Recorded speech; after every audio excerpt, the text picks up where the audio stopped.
ప్రభువునందు మిక్కిలి ప్రియమైన విశ్వాసులారా, దేవుని పిల్లలారా, మీ అందరికీ మన ప్రభువును రక్షకుడును నీతిస్తుడైన యేసయ్య నామములో ప్రత్యేక పునరుత్థాన శుభములు తెలియజేస్తున్నాం.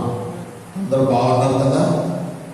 మళ్ళా ఈ ఆదివారం మన అందరం కలుసుకోవడం, దేవుని స్తుతించడం, దేవుని ఆరాధించడం ఎంత అద్భుతమైనటువంటి విషయం అంటే, ఎంత ఘనమైనటువంటి విషయం.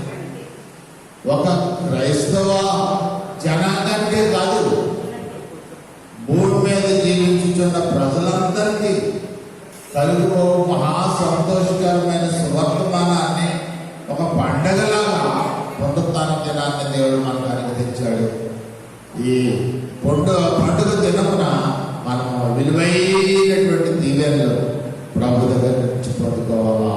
దేవునికి స్తోత్రం, హల్లెలూయా. ఈరోజు దేవుని వాక్యంలో నుండి ఒక చిన్న మాట, ఎందుకంటే ఈరోజు ఆదివారం కదా, మీకు చాలా పనులు ఉంటాయి. వాక్యం నాకు టైం ఉండదు. ఎక్కడికెళ్ళాలా, మంచి చెడ్డ చూసుకోవాలా, కూర నాలుగు తెచ్చుకోవాలా, అంతా కుటుంబంతో గడపడానికే సమయం సరిపోతుంది. అయినా ఉదయకాల సమయంలో మనం దేవుని స్తుతించి దేవుడికి ఇవ్వాల్సిన సమయాన్ని మనకి ఇద్దాం. ఏమంటే దేవుడు మన ఆయుష్కాలాన్నే మనకిచ్చి నడిపిస్తున్నప్పుడు దేవునికి ఇవ్వాల్సినటువంటి ఒక గంట సమయమో, ఒక అరగంట సమయమో ప్రభుకి ఇవ్వకపోతే ఆ దేవుని మనం పొందగలుగుతామా? కాబట్టి ఆయన రుణం మనం తీర్చుకోవాలి.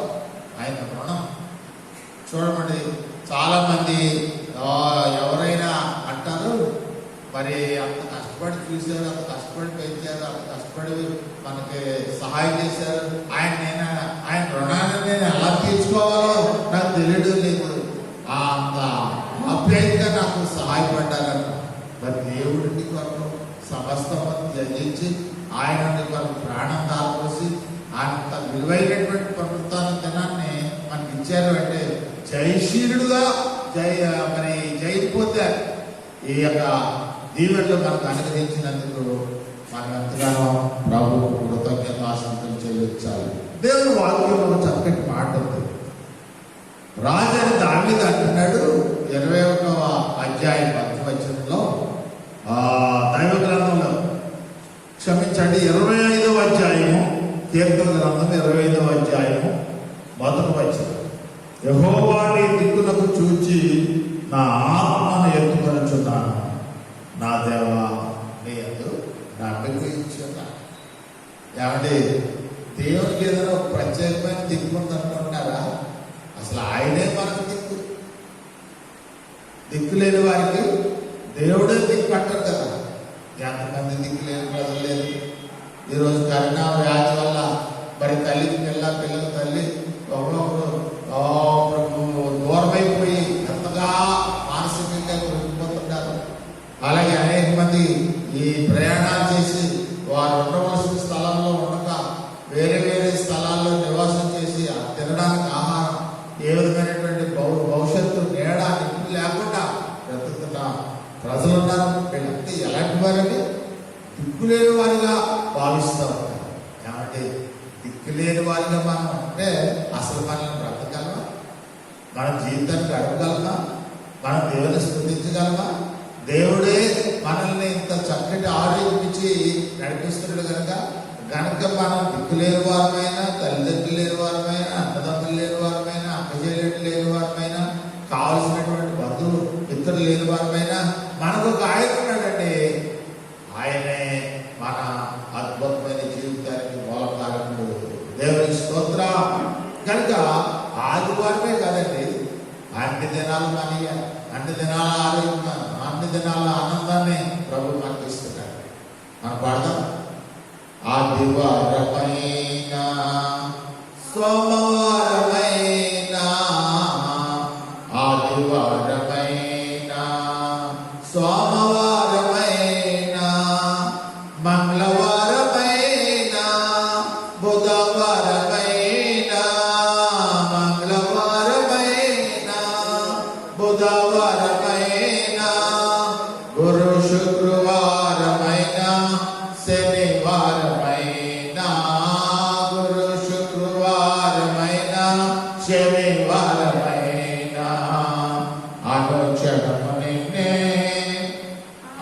అనుక్షణము నిన్నే కొలుతూ పునరుత్థానుడా, అనుక్షణము నిన్నే కొలుతూ పునరుత్థానుడా, పునరుత్థానుడా పరిశుద్ధుడా, పునరుత్థానుడా పరిశుద్ధుడా,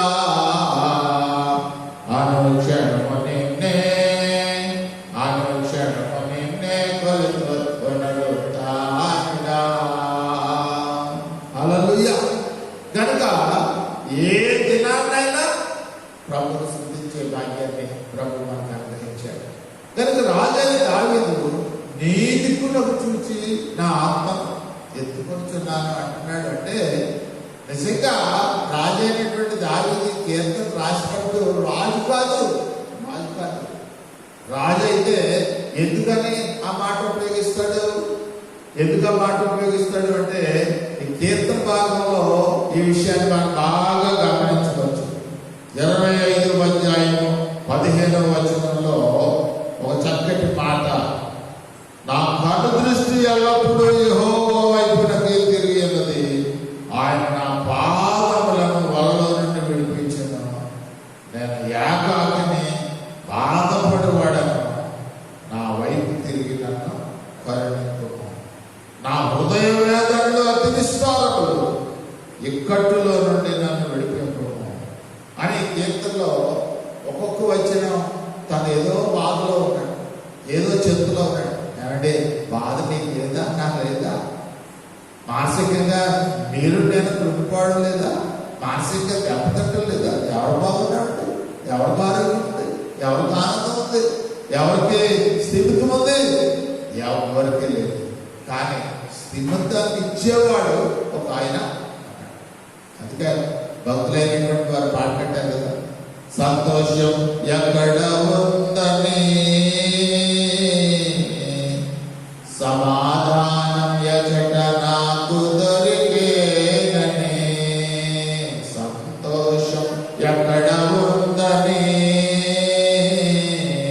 సమాధానం ఎచట నాకు దొరికేనని, జగమంతా వెతికాను జనులందరిని అడిగాను, జగమంతా వెతికాను జనులందరిని అడిగాను, చివరికది నీలోనే కనుగొన్నాను, చివరికది నీలోనే కనుగొన్నాను.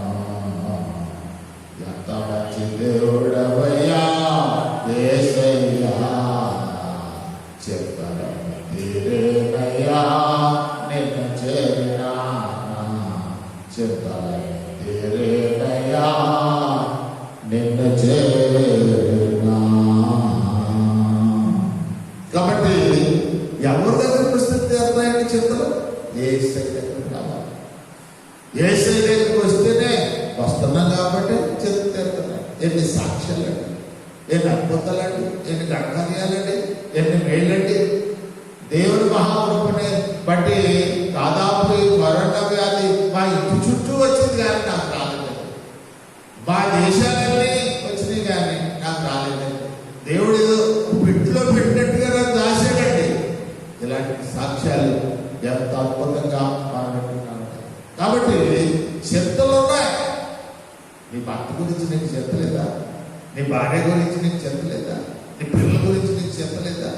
నా మాట అంటలేదు, నాకు లోపడతలేదు, దిక్కు బొగ్గు లేకుండా ఉన్నారు అని అనుకుంటలేదా? నువ్వు అనుకుంటున్నావు కాబట్టి చింతలన్నీ తీర్చేవాడు ఒక ఆయన ఉన్నాడు. ఒక ఆయన నీకు సహాయం చేస్తానని నువ్వు పిలవకుండానే పంపించాడు. ప్రియమైనటువంటి సహోదరుడా, వంట చూస్తున్నటువంటి సహోదరి, ప్రయాణం చేస్తున్నటువంటి సహోదరుడా, ఇదిగో దిగులతో బెక్కతో ఒక మూల కూర్చొని కృంగిపోతున్నటువంటి సహోదరి, ఈ రోజున ఈ పునరుద్ధరణ దినాన్ని దేవుడితో మాట్లాడుతున్నాడు. మానసికంగా వెళ్ళిపోతున్నావా? నన్ను ఎవరు పలకించేవారు లేదు, నాకు మాటించేవారు లేదు, నాకు చేదోడు మాత్రం లేదు, దిగ్గు మొక్కు లేకుండా అయిపోయాను అనుకుంటున్నావా? లేదు. ఒక ఆయన నీకు తెలియకుండానే నీ ప్రక్కన కూర్చున్నాడు తెలుసా? ఒక ఆయన నీకు తెలియకుండానే నీ యొక్క తల మీద చేసి నిన్ను సవర చేస్తున్నాడు. నేను ఆదరిస్తున్నాడు, నేను నీ గురించి ఆలోచిస్తున్నాడు తెలుసా. ఒక ఆవిడ అన్నది పొయ్యిగడుకు వచ్చింది, అయితే నా ఏడు నేనే ఏడుకొచ్చాను, నా పైట సైడ్ నేనే తుడుచుకుంటున్నాను, కాస్త ఏడకమ్మా అనేవాడు కూడా కొడుకున్నారు కూతురున్నారు. ఒక్కడు వచ్చి ఏంటమ్మా ఏడుతున్నావు, ఏంటమ్మా దిగులుగా ఉన్నావు, ఏంటమ్మా కొడుకుపోయావు, ఏంటమ్మా మొక్క బాగోలేదు అన్నవాడు ఎవడన్నా ఉన్నాడేమో అనుకుంటాను. పెంచుతున్నారండి కష్టపడి, కానీ నా ఆలన పాలన చూసేవారు లేరండి. బాధపడుతున్నావా? బాధపడుతున్నావా? ఈరోజు దేవుడు ప్రత్యేకంగా నీతో మాట్లాడుతున్నాడు. ఈరోజు ప్రత్యేకంగా దేవుడు నిన్ను తడుతున్నాడు, కొడుతున్నాడు. అద్భుతమైనటువంటి ఆలోచన. అందుకనే రాజైన దావీదు అంటున్నాడు, నేను యాకాకి, నువ్వే కాదు, ఆయన యాకాకి. నీకు జతకాకి లేకపోవచ్చు, జత మనిషి లేకపోవచ్చు, జతగాడు లేకపోవచ్చు, ఎవరో నువ్వు అంటుగా లేకపోవచ్చు. ఏకాకమైన ఒక రకమైనటువంటి ఆదరణతో అద్భుతమైనటువంటి చెయ్యి అందించి ఉన్నత స్థలం నుండి చెయ్యి చాపి ఆయన పైకెత్తాడండి. నన్ను ఎన్నోసార్లు మా నాన్నగారు 9వ నెల చనిపోయాడు. 9వ నెల మంచం పట్టుకుని అలా నడుస్తుంటే అప్పటికే ఆయన ఒక వారం రోజులు పెద్ద చెట్టుకి ఆ చెట్టు మీద నుంచి పడిపోయాడు అన్నమాట. ఆ రోజుల్లో ఎవరో వైద్యం చేయించే వాళ్ళు లేదు, వైద్యం లేదు, అందుబాటులో లేదు. ఆయనే ఆ నొప్పి కూడా ఆ చెట్టు మీద నుంచి పడిపోయిన వ్యక్తికి ఈ ఎముకల్లో ఏదో నొప్పులా వస్తుంది. ఆ నొప్పి కూడా పైకి తెలియకుండా అలాగే ఎముచుకుని అలాగే దాచుకుని నన్ను నా మీద సవా చేసేవాడు. నన్ను అనేవాడంట, నాకు నేను చక్కటి ఏర్పాటు చేసి పంజరంలా కట్టించి అందులో కూర్చోబెట్టి కాలు పాడకుండా పెంచుతాడు. ఆయన పెంచాడా? ఆయనే జీవితాన్ని ఆయన చూసుకున్నాడు, ఆయన దారి ఆయన చూసుకున్నాడు. నన్ను దిక్కులేని వాడిగా నన్ను చేయలేదు. ఎందుకంటే నా చిన్నతనంలోనే ఇంచుమించు 16 సంవత్సరాల వయసులోనే నేను ఆయన సేవకు సమర్పించుకున్నాను. ప్రభు సన్నిధిలో బైబిల్ కాలేజీకి వెళ్ళాను. ఏకాగ్రంగా బ్రహ్మచారిగా ఇంచుమించు 5 సంవత్సరాలు ప్రభు పనిచేశాను. ధనాల్లో పనిచేశాను, బట్టిప్రోల్లో పనిచేశాను, బెట్టువల్లో పనిచేశాను. చివరికి బొబ్బర్లంకలో దేవుడు నన్ను చేర్చి అబ్బాయిని బొబ్బర్లంక కాదు బైబిల్ లంకగా మార్చాలా నేను ఏర్పాటు చేసుకున్నానని ఆయన నన్ను ఏర్పాటు చేసి స్థాయిలో పెట్టాడు. మీ అందరికీ సువార్త ప్రవర్తిస్తున్నానంటే నా ఆత్మను ఏ వైపు ఉందనండి? నా ఆత్మను నీ దిక్కులకు చూచి నేను ఎత్తుకొచ్చున్నాను. తూర్పు వైపు చూస్తున్నావా? తూర్పు దిక్కు చూడకు, పడమటి దిక్కు చూడకు, ఉత్తరం దిక్కు చూడకు, దక్షిణ దిక్కు చూడకు. అలాంటి దిక్కులు చూసి దిక్కులు మార్చి దిక్కులకి వెళ్ళి ఎంతో మంది మనుషులు వారి జీవితాన్ని కృంగిపోయారు తప్ప సరి చేసుకోలేకపోయారు. రాజైన దావీదు నీ దిక్కులను చూచి నేను నా ఆత్మను ఎత్తుకొచ్చాను. చాటి ప్రజలంతా చూడండి, ఈ తూర్పు వైపు అనేది దేవుడి దిక్కు అన్నమాట. సూర్యుడు ఏ పక్కన చోదిస్తాడు అమ్మా? ఏ పక్కన చోదిస్తాడు? ఎవరుగా చెప్పారు? తూర్పు దిక్కులో ఉదయిస్తాం. తూర్పు అనేది దేవుడి దిక్కు అన్నమాట. తూర్పున సూర్యుడు ఎలా ఉదయిస్తున్నాడో అదే దిక్కు నుంచి ఈ సూర్యుడికి నిర్మాణకుడైనటువంటి నీతి సూర్యుడైన యేసయ్య అక్కడ అంటే ప్రజలు అంటారు చూడండి, ఏమంటారు? ఎలా అలా మొక్కకుండా చూస్తున్నావా? దిక్కు ముగ్గు లేకుండా ఉన్నావా? అలాగే తూర్పు దిక్కు దాపెట్టు, తూర్పు దిక్కు తిరిగి దాపెట్టుకోండి. అంటే తూర్పు పైన నీకు ఆదరణ కలిగించేవాడు, నీకు సహాయం చేసేవాడు, నిన్ను పోషించేవాడు, నీకు ఏం చేసేవాడు ఒక ఆయన ఉన్నాడని ప్రజలు ఆ నానుడు మాట అంటే ఆ యొక్క మాటను ఉపయోగిస్తారు. ఏ దిక్కులు తిరిగినా నీకు దేవుని దొరకదు, కాపుదల దొరకదు, భద్రత దొరకదు. తూర్పు వైపు తిరుగు, అద్భుతమైనటువంటి ఆశీర్వాదాన్ని దేవునికి స్తోత్రం. ఆ కిందకు వచ్చేటప్పుడు ఒక మాట అంటున్నాడు, నీ అందరు నేను నమ్మిక ఉంచి అన్నాను, నేను సిగ్గుపడనీయకుమో, సిగ్గుపడనీయకు. ప్రభునే నమ్మిన దైవజనమా, చింతించకు ఎన్నటికి సిగ్గుపడరు. ప్రభునే నమ్మిన దైవజనమా, చింతించకు ఎన్నటికి సిగ్గుపడరు, సిగ్గుపడరు. యాకోబు జనమా భయపడకుము, యేసు దేవుడు నీకు తోడు. యాకోబు జనమా భయపడకుము, యేసు దేవుడు నీకు తోడు. తల్లి తన బిడ్డను మరచినాను, నిన్న మారువాడు, మారువాడు. అమ్మా ఒక్కసారి తూర్పు వైపు చూడు, తూర్పు వైపు చూడు, నీ ప్రభు వైపు చూడు. నేను ఎన్నోసార్లు ఆయనతో సహవాసం చేశాను. ఈ రోజున నేను సహవాసం చేసి ఆదరణ పొందుకున్నాను, ఆశీర్వాదాన్ని పొందుకున్నాను. కాబట్టి ఈ మాట ధైర్యంతో నీతో చెప్పగలుగుతున్నాను, నీతో నేను మాట్లాడగలుగుతున్నానంటే, నీకు నేను అద్భుతమైనటువంటి రీతిలో సమాధానం చెప్పగలుగుతున్నానంటే అనుభవించాను. ఒకసారి చూడు, నేను వట్టినే మాట నీతో చెప్పాను, వట్టినే మాట నేను ఉచ్చరించను. ఆయన సహాయం చేశాడు. ఆ అనుభవాన్ని, ఆ ప్రేమని, ఆ అనురాగాన్ని, ఆ ఆప్యాయతని పొందుకున్నానండి. పొందుకోబట్టి సోదరుడా, దిగుతో పోల కూర్చుని బాధపడుతున్నావా? మానసికంగా కొనుక్కుపోయి ఆ చెట్టు చాటు నిలబడ్డావా? ఆ చెట్టు మీద నిలబడ్డావా? నన్ను పలకరించే వాళ్ళు లేదండి. ఆ కొట్టు చాటు నిలబడ్డావా? ఒంటరిగా అక్కడ కూర్చున్నావు ఎందుకు? లేదు, ఈ ఉదయాన్నే, ఈ ప్రాతకాల సమయంలోనే, ఈ పునరుత్థాన దినాన్నే నేను నీతో మాట్లాడుతున్నానంటే ప్రభు నీతో మాట్లాడుతున్నాడని భావించు. నువ్వు భావించు. ఈ మాట నీతో చెప్పమని దేవుడు నన్ను ప్రేరేపించాడు. నువ్వు ఎక్కడ కూర్చున్నా పర్వాలేదు, నీతో ఆయన ఉన్నాడు.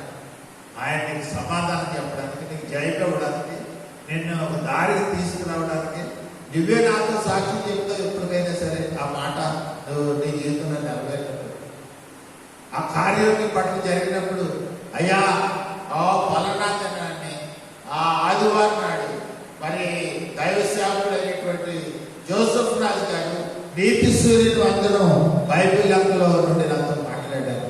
నేను విన్నానండి. విని ఆ రోజే నా జీవితాన్ని ప్రభుకి అప్పగించేశాను. నేను త్రాగుపోతున్నాను, నేను తిట్టుపోతున్నాను, నేను భయంకరమైనటువంటి దురలవాట్లు కలిగినటువంటి వాడిని. నన్ను ఒక చెట్టు చాటున ఒంటరిగా నేను నిలబడినప్పుడు, బెంగతో ఉన్నప్పుడు, నేను ఏం చేయాలి, ఇక నా జీవితం ఈ రోజుతో ముగించేద్దాం అని అనుకున్నప్పుడు ఈ మాట నా చెవిలో పడుతుంది. ఆయన ఒక రకంగా చెప్పాలంటే నాకు గురించి బాధ్యత తీసుకున్నాడని ఈరోజు నేను గమనిస్తున్నాను. అందుకే ఆయనకు నా కృతజ్ఞతలు తెలియజేస్తున్నానని చెప్పే రోజు ఒకటి వస్తుంది. సహోదరుడా, ఆలోచించు. తడిసేవని పెట్టుకో. దేవుడి మాట ఎప్పుడైనా సరే నీకు వినపడింది అనుకో, కాసేపు ఆగు. బయట మీద వెళ్తున్నావా, కాసేపు ఆగు. తడిసి వెళ్తున్నావా, కాసేపు ఆగు. బస్సులో కూర్చున్నావా, కాసేపు ఆగి దాని మీద ఏకాగ్రత చూపించు. ఏకాగ్రత చూపిస్తే ఖచ్చితంగా ఏ రోజున నువ్వు అలా చూస్తావు, వేరే చూస్తావు. కానీ ఈరోజు నేను మీతో చెప్పే మాట ఏంటంటే, మాటలు అనేవి కేవలం నోటి మాటలు కాదండి, నోటి మాటలు కాదు, ఎక్స్పీరియన్స్ ఉండాలి ప్రతి మనిషికి. ఎక్స్పీరియన్స్ అంటే చదవడంలో ఎక్స్పీరియన్స్ కాదు, లేకపోతే ఏదో పనిచేయడంలో ఎక్స్పీరియన్స్ కాదు, ఏదైనా ఉద్యోగం చేయడంలో ఎక్స్పీరియన్స్ కాదు. దేవుని మాటను విని దాన్ని పాటించడం ద్వారా, ఆ మాట మీద ధ్యానించడం ద్వారా నువ్వు ఎక్స్పీరియన్స్ సంపాదించాలి. బైబిల్లో చూడండి, బైబిల్లో ఒక బంగారు వాక్యంలా కనపడుతుంది నీకు. బైబిల్ చదువుతున్నా అనుకో, అలా పల్లెట్టు చూడగానే ఒక చక్కటి మాట నీకు వినిపిస్తుంది. ఏమేమి వినిపిస్తుంది అంటే 21వ కీర్తన 7వ వచనంలో ఒక చక్కటి మాట, యాలయనగా రాజు యెహోవా యందు నమ్మిక ఉంచుచున్నాడు, సర్వోన్నతుని కృప చేత అతడు కదలకుండా వెనక ఒక పట్టు దొరుకుతుంది, ఒక ఆధ్యాత్మికమైనటువంటి కొట్టుకుపోగా. చూడండి, సముద్రంలో కానీ నదిలో కానీ కొట్టుకుపోతున్న వాడికి ఏది కొట్టుకుంటా తప్పకపోతే ఒక చిన్న తాడు లాంటిది, ఒక చిన్న ఏరు లాంటిది నీకు తనగానే ప్రాణం నిలబడి బతికి బయటపడ్డాను అనుకుంటావు కదా. అదే దేవుడు వాక్యమే నేను పట్టుకునే కదలకుండా నిలబెడతాను. కదలకుందో సియోను కొండ వలె, బెదరకుందో బలమైన సింహం వలె, కదలకుందో సియోను కొండ వలె, బెదరకుందో బలమైన సింహం వలె. యేసయ్య నీ చెంతనుండగా ఏ చింత నీకింకలేదుగా, యేసయ్య నీ చెంతనుండగా ఏ చింత నీకింకలేదుగా. లేదు లేదు, కదలకుందో సియోను కొండ వలె, బెదరకుందో బలమైన సింహం వలె. హల్లెలూయా. కాబట్టి ఈరోజు ఈ ఉదయకాల సమయమే ప్రభుత్వంతో మాట్లాడుతున్నాడు. ఎందుకో తెలుసా? నువ్వు బెంగలో ఉన్నావని ఆయనకు తెలిసిపోయింది, కురికిపోయావని తెలిసిపోయింది. ఇక ఈ రోజు తప్ప ఏదో బతికి బయటపడ్డాను కానీ ఈ రోజు నేను బతకాలనుకోలేదు అనుకుంటున్నావు నువ్వు. నీ మనసులో ఉన్నదంతా ఆయన తెలుసు. యేసు అందరినీ ఎరిగినవాడు. అమ్మా, ఈరోజు నీకోసం నాతో దేవుడు మాట్లాడాడు. నువ్వు బతికి బయటపడతావు, వాళ్ళకి సాక్షిగా ఉంటావు, కదలక్కర్ లేకుండా దేవుడిని నిలబెడతావు. కనుక నా మాటలు ముగిస్తున్నాను. బహుశా లేచి ఇప్పుడు లేచి నిలబడి నీ జీవితంలో ప్రభు నీ జీవితాన్ని అర్పించు. దేవుడు వాక్యం రండి. ఖచ్చితంగా ఈ 25వ అధ్యాయం అంత చదువుయాలి. నాకు చెప్పడానికి ఖాళీ లేదు, నువ్వు చదవడానికి ఖాళీ లేదు. ఒక్కడు లేచి టిఫిన్ చేయి. టిఫిన్ చేసిన తర్వాత బైబిల్ దగ్గర కూర్చుని కీర్తనంతా చదువు. చదివిన తర్వాత దేవుడి నీతో మాట్లాడడం లేదో నాకు ఫోన్ చేసి చెప్పు. అద్భుతమైన విజయాన్ని ప్రభువుని కనిపిస్తాడు. దేవుడు నేను కుటుంబాన్ని ఒక ఆశీర్వదించి వర్తలు చేయాలని నేను కోరుతున్నాను. కాబట్టి ప్రియమైనటువంటి సహోదరి సహోదరులారా, దేవుడు చూచి చూడటట్టుగా మనల్ని వదలడం విడిచిపెట్టండి. ఆయన అద్భుతమైన సహాయాన్ని పొందుకుంటాను. సంతోషంతో ప్రవర్తిస్తున్నాను. బెంగగా ఉండకుండా ప్రభు మీదే మన భారాన్ని వేసి ఆయన దిక్కులకు చూచే మన ఆత్మను ఎత్తుకున్నాం. దేవుడి కృప మనకు నిండుగా దయచేద్దాం కాక.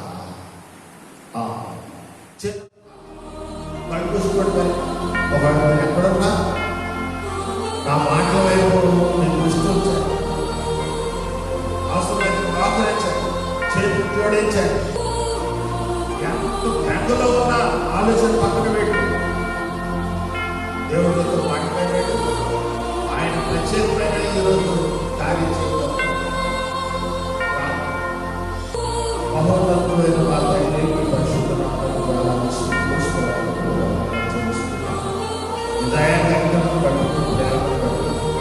ఈరోజు ఆయన ఈ పునరుద్ధాన దినాన్ని ప్రత్యేకంగా మాతో మాట్లాడారు. మమ్మల్ని హెచ్చరించారు, మమ్మల్ని గద్దించారు, మమ్మల్ని పురుగొల్పోనే ఆదరించారు.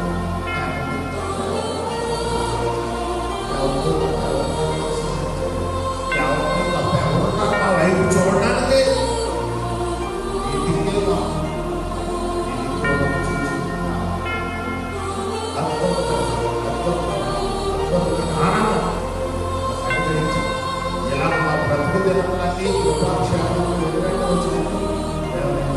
స్తుతించి ఆనందించే భాగ్యం దయచేయండి.